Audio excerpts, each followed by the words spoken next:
Pead olema alati tähelepanelik. Ja kohal. Jah, alati siin ja kohal ja alati sellepärast, et kui sa kogu aeg mõtled ja sul ei ole ju siis ja muretsed, siis sul ei ole ju aega tähele panna, millised tunded sinu sees on. Kas need on positiivsed või need on negatiivsed.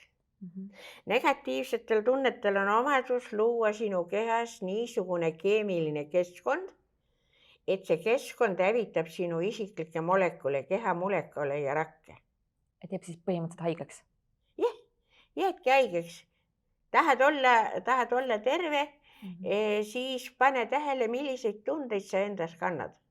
Kas need on vihkamise tunded, kas need on sallimatuse tunded, kas need on hirmutunded, kas need on ahnitsemise tunded, kas ma tahan hirmsasti oma tõde kellelegi pähe määrida.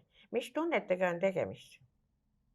Sest kõik negatiivne, sa tunned seda, selleks sa tulid inimkehasse, et õppida aru saama, et sul on vaja need ringi teha. Kõikidel inimestel on vägi oma negatiivsed tunded ära muuta.